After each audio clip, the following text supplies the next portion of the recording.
이 정도면 충분할 줄 알았다. 9억 퇴사 후 몰락의 이유. 요즘 들어 퇴사는 곧 자유라는 분위기가 곳곳에서 눈에 띄죠. 주변에서 적당히 돈 모아두고 퇴사하면 더 행복하게 살 수 있지 않겠어? 같은 말을 하는 걸 자주 듣는데 막상 실천에 옮겨보면 전혀 다른 현실이 펼쳐지곤 합니다. 특히 9억이면 충분하지 않을까라는 생각은 꽤 흔해요.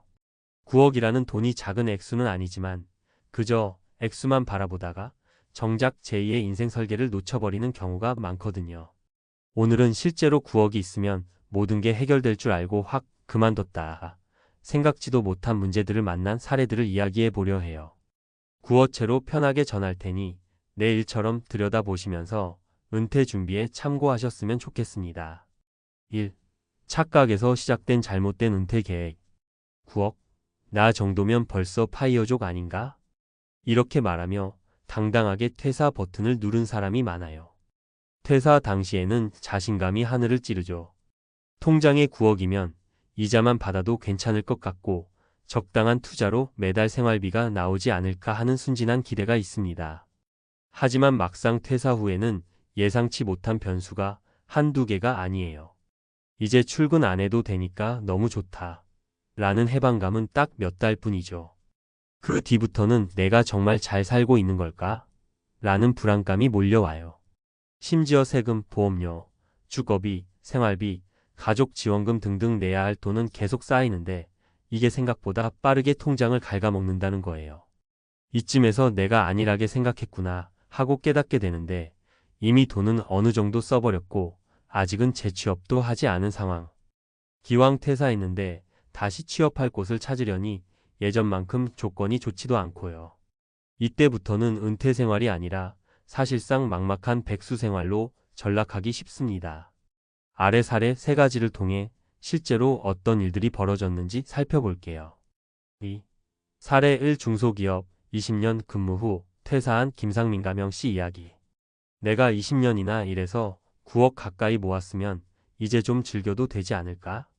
상민 씨는 중소기업에서 20년을 일하며 부지런히 적금을 들고 퇴직금과 사내복지, 주식으로 조금씩 모아 드디어 9억 정도를 손에 쥐었어요. 그는 매일같이 휴가도 제대로 못 쓰며 뛰었고 이제는 내가 주인공이 돼볼 차례야 하고 다짐하며 퇴사를 결정했습니다. 주변에서는 다들 걱정했죠. 아이들도 아직 학비 들어가야 할 나이인데 너무 성급한 거 아니냐는 말이 오갔어요. 하지만 당장은 아이고 내가 이렇게 고생했는데 이제 좀 편하게 살아보자라는 마음이 앞섰습니다. 퇴사 직후 몇 달은 정말 평화로웠대요.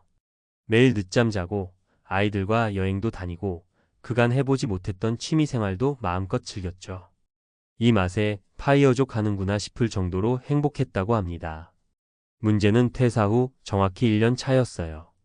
아이들 학비, 생활비, 주거비, 예상 밖 의료비 병원 갈 일이 갑자기 생겼다죠. 부모님께 드리는 용돈까지. 매달 빠지는 돈이 상당했고 주식도 잘 굴려지지 않아 손해를 보았습니다. 어느덧 9억이 7억 밑으로 떨어지자 불안함이 극에 달했습니다. 이쯤 되니 내가 계속 이렇게 쉬어도 되나 싶어 여기저기 취업문을 두드렸지만 20년간 한 회사에서 일하던 경력과 특별한 전문성이 크게 매력적으로 보이지 않았던 거예요. 결국 들어간 회사는 연봉이 예전보다 훨씬 적었죠. 더 큰 문제는 건강마저 챙기지 못해 여기저기 병원 신세를 지게 되고 그만큼 지출은 늘고 그때서야 난 그냥 퇴사만 하면 끝나는 줄 알았는데 그 뒤에 계획이 제대로 없었구나라고 크게 깨달았다고 하더라고요. 3. 사례 2 부동산 투자에 올인했다. 낭패본 박주영 가명씨 이야기. 요즘에 다들 부동산 하니까 나만 뒤처지는 것 같잖아. 9억이면 웬만한 갭 투자 가능하겠지. 주연 씨는 명퇴를 권유받아 50대 초반에 회사를 나왔어요. 그동안 받았던 퇴직금과 마련해둔 예적금, 그리고 남편이 다니던 직장에서 나온 지원금까지 합쳐 9억 조금 넘게 만들었죠. 그래서 이제 부동산으로 한방 노려볼까? 라는 생각을 했습니다. 주변에서 부동산 값이 올라서 대박 났다는 소리를 많이 들었거든요. 문제는 주연 씨가 제대로 된 부동산 지식이나 상담 없이 유튜브 몇 개 보고 퇴사금 대부분을 투자해버렸다는 겁니다. 당장 월세 들어올 테니 생활비도 해결될 거라 믿었지만 막상 구매한 지역은 개발이 늦어지고 세입자도 잘 안 구해지는 상황이었어요. 그러다 보니 시세는 생각보다 오르지 않았고 대출 이자와 유지비만 계속 들어갔습니다. 매달 꼬박꼬박 내야 하는 이자가 퇴직금에서 계속 나가니 불안함이 커질 수밖에 없었죠. 어느 순간부터 주연 씨는 뭘 잘못했는지 현실을 직시하게 됩니다. 갑자기 난 이제 여기서 평생 월세 받으며 살 줄 알았는데 그게 아니었네? 하면서 새삼스레 공부를 시작해봤지만 이미 늦었어요. 팔기도 애매한 부동산, 그리고 갑자기 튀어나오는 예기치 못한 수리비와 각종 세금 폭탄 결국 남편 월급에 또다시 기대게 되니 오히려 그럴 거면 그냥 회사 더 다닐 거리라는 후회가 밀려들었다고 해요. 4. 살에 3월 200이면 충분하다. 착각한 노윤희가명 씨 이야기. 나는 돈을 크게 쓰는 편도 아니고 한 달에 200 정도면 살 수 있어. 윤희 씨는 싱글이라 지출이 많지 않을 거라고 생각했어요. 그래서 9억 정도를 모았을 때 한 달에 20만 300 정도면 충분하지 뭐라고 자신만만하게 퇴사했죠. 하지만 생각보다 사회생활을 그만두니 외부 활동을 하고 싶은 욕구가 폭발했어요. 사람도 만나야 하고 여행도 다녀야 하고 자기계발 비용도 생각보다 많이 들었죠. 게다가 몸이 아프면 회사 다닐 때처럼 단체 보험 혜택을 받기 어렵고 국가보험이나 개인실비 보험으로 부족한 부분이 생기니 여기에 또 돈이 들어가죠. 한 달에 200만 원이면 충분하던데 가만히 있는다고 해서 9억이 영원히 굴러가는 게 아니잖아요. 통장에서 빠져나가는 속도는 퇴사 전 예상의 2배, 3배였다고 합니다. 결국 윤희 씨는 불안이 커졌고 그래서 당장 아르바이트 자리를 찾았는데 아니 내가 이런 일까지 해야 하나 싶은 자괴감이 들었다고 해요. 더군다나 아르바이트로 버는 돈은 많아봐야 한 달에 10만 150만 원. 오히려 체력만 소비하고 서러운 느낌이 들면서 정신적으로 무너지기 시작했죠. 윤희 씨는 내가 9억으로 부족함 없이 살 줄 알았는데 이렇게 금방 줄어들 줄은 몰랐다라며 결국 1년 만에 원치 않던 재취업 전선에 뛰어들었습니다. 5. 왜 9억으로는 충분하지 않을 수 있을까? 사례들을 보면 분명 9억이라는 돈은 절대 적지 않은 액수입니다. 하지만 몇 가지 이유로 인해 생각보다 빠르게 소진될 수 있어요. 물가 상승과 예기치 못한 지출. 요즘 같은 고물가 시대에는 매년 34%씩 물가가 오르기도 합니다.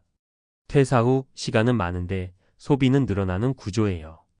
게다가 나이가 들수록 의료비 지출도 예상보다 커집니다.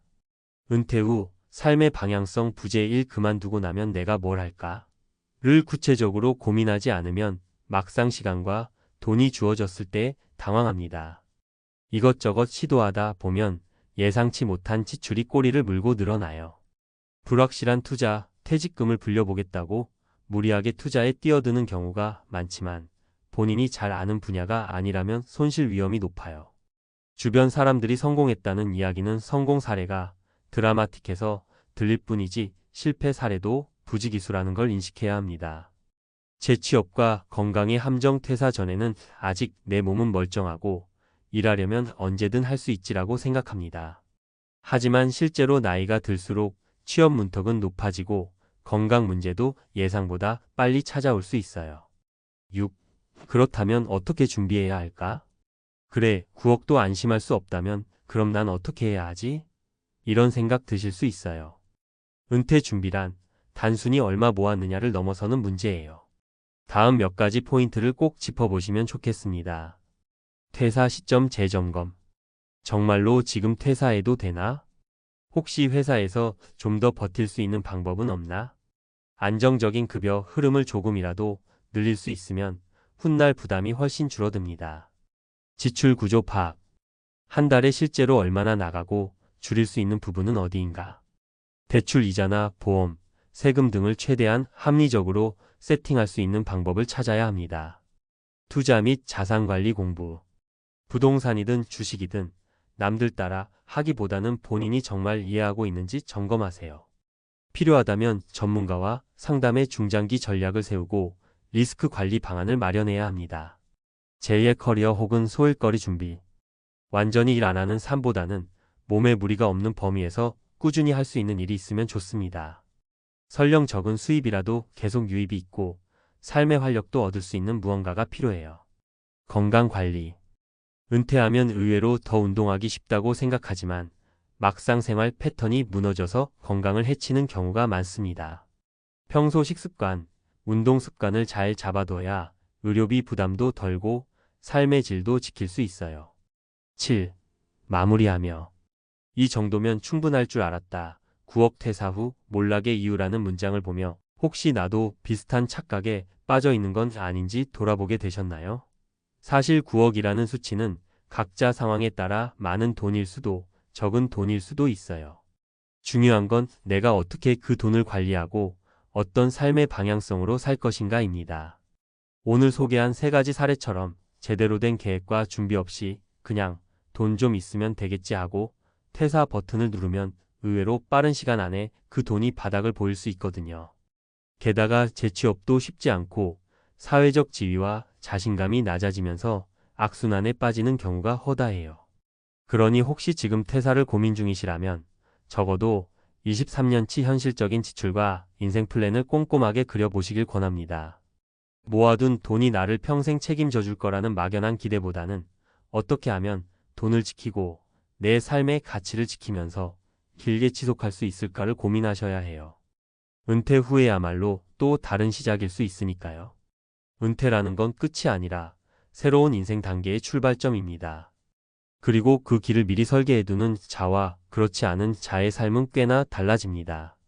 9억이 나를 부자로 만들어줄 거라고 믿기 전에 스스로가 그 돈을 지혜롭게 다룰 계획이 있는지 반드시 확인해 보세요.